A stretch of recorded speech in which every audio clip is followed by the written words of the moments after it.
Bonjour, ou plutôt rebonjour. Donc aujourd'hui, je vais vous parler d'une notion absolument fondamentale, qui est la notion d'extension de corps. Donc la semaine dernière, Olivier vous a parlé de généralité sur les polynômes, généralisation de la notion de polynôme, généralisation au polynôme à coefficient dans un corps quelconque. Alors ici, de quoi parle-t-on? On va parler d'extension de corps grand K sur petit k, qui est tout simplement un couple grand K, petit k, formé de deux corps, petit k étant contenu dans grand K, et où on demande simplement que les opérations addition et multiplication de petit k soient compatibles à celles de grand K. Alors, pour nous familiariser avec cette notion, donnons des exemples. Dans un premier temps, alors, on peut d'abord penser à R sur Q, le corps des réels qui contient le corps de rationnel, ou peut-être de façon plus familière à C sur R, le corps des nombres complexes qui contient le corps des nombres rationnels. Alors, donnons un autre exemple de nature un petit peu plus arithmétique. Je veux parler de Q de racine de 2, l'ensemble des combinaisons linéaires à coefficient rationnel de 1 et de racine de 2. Alors, il faut donner quand même quelques explications. Pourquoi Q de racine de 2 est-il un corps? Eh bien, tout simplement parce que lorsque vous calculez l'inverse de a plus b racine de 2 dans C, vous trouvez cette jolie formule qui vous montre certainement que c'est une combinaison linéaire à coefficient rationnel de 1 et de racine de 2. Alors pour nous, l'observation qui va être absolument fondamentale, c'est le fait que, étant donné une extension de corps grand K sur petit k, grand K est naturellement muni d'une structure de petit k espace vectoriel. Alors on ne doit pas avoir peur de cette notion, parce qu'en fait on la connaît dans un cas particulier. Tout simplement, vous regardez C sur R, vous savez bien que C est un R espace vectoriel, vous en connaissez la dimension, c'est 2, C est un plan vectoriel. Alors, si vous n'êtes pas familier avec cette notion d'espace vectoriel sur un corps quelconque, je vous invite à regarder une vidéo qui va être faite par Tony et Olivier.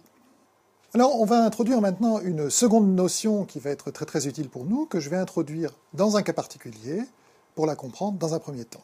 Cette notion, c'est la notion de nombre complexe algébrique. On devrait dire algébrique sur Q, mais en général, on parle de nombre complexe algébrique. Alors, qu'est-ce que c'est?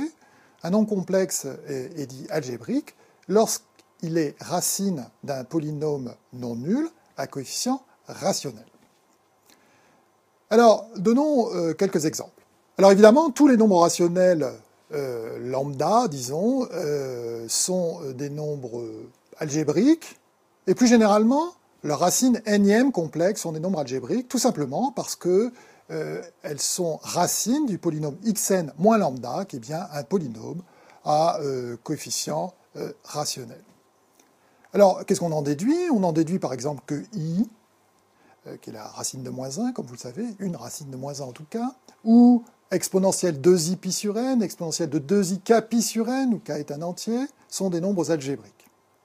Alors, avec un peu plus d'effort, on en déduit que le cosinus ou le sinus de 2k pi sur n est un nombre algébrique pour n'importe quelle valeur de k et n. Alors ici, k n'est pas un corps, hein, c'est un nombre entier. Alors, vous avez des nombres algébriques, est-ce qu'on en a beaucoup? Alors, on en a une infinité, puisque de toute façon, tous les nombres rationnels sont des nombres algébriques, mais dans un sens que je vous laisse imaginer, si vous tirez au hasard un nombre complexe, eh bien la probabilité qu'il soit un nombre algébrique est tout simplement nulle. Alors pourquoi? On détaillera ça en exercice, vous pouvez en discuter entre vous dans le forum. Bien pourquoi? Parce qu'on se convainc, avec un petit peu de difficulté, mais on arrive à se convaincre qu'on peut numéroter un par un tous les nombres algébriques, Z0, Z1, Z2, Zn. Alors ça entraîne que toute probabilité raisonnable de l'ensemble de ces nombres algébriques est nulle. Alors, vous avez des nombres algébriques, finalement, vous n'en avez pas beaucoup, mais donc vous en avez d'autres, là vous allez en avoir beaucoup, ce sont les nombres dits transcendants, ce sont les nombres qui ne sont pas racines d'un polynôme non nul à coefficient rationnel. Alors, des nombres transcendants, il y en a beaucoup. Pourtant, montrer sur un exemple concret qu'un nombre est transcendant est un problème souvent très difficile.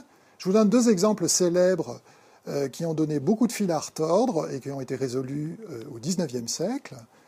Le premier, c'est que la base du logarithme népérien est bien un nombre transcendant, comme l'a montré Charles Hermite. Et puis, pi est bien lui aussi un nombre transcendant, comme l'a montré Lindemann 10 ans après, en utilisant des techniques analogues, avec une version un peu plus sophistiquée. Alors, la transcendance de pi a fait beaucoup de bruit parce que, comme vous le verrez également en exercice, ça montre que la quadrature du cercle est un problème impossible, et c'est un problème qui avait résisté aux mathématiciens pendant quand même plus de 2000 ans. Alors, pour aller un peu plus loin et pour regarder peut-être des problèmes beaucoup plus modernes, regardons ce qui se passe pour une série de nombres, une suite de nombres, devrait-on dire, à savoir les valeurs de la fonction zeta aux entiers. Alors, la fonction zeta est donnée par la formule qui est ici, c'est à tout S plus grand que 1, ou S complexe de parties réelles plus grande que 1, vous associez la somme de 1 à l'infini des n puissance moins s. Alors on vous a donné son graphe ici, pour que vous voyez un peu à quoi ça ressemble.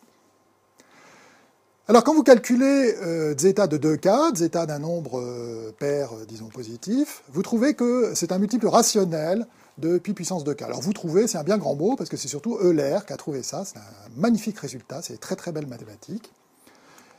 Alors comme on sait que pi est transcendant, c'est pas très difficile de deviner que toute puissance entière de pi est transcendant, et donc on déduit que les valeurs de zeta aux entiers pairs positifs sont des nombres transcendants.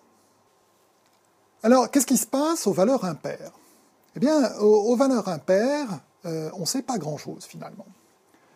En 1978, Apéry a montré que zeta de 3 était un nombre non pas transcendant, mais irrationnel.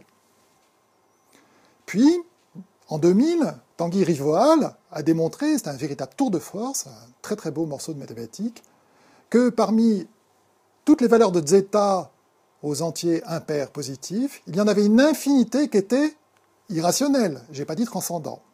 Alors, en fait, on conjecture, pour des raisons profondes, que ces valeurs devraient être transcendantes, mais on n'a pas grande idée de comment faire pour le démontrer. C'est un sujet de recherche extrêmement actif, ce qui vous démontre bien la difficulté de ce genre de problème. Je vous remercie d'avoir suivi cette vidéo et je vous invite à suivre une seconde vidéo. On va aller un peu plus loin dans la définition des extensions de corps et peut-être un peu la technique des extensions de corps qui nous sera absolument indispensable pour la suite. Merci, à bientôt.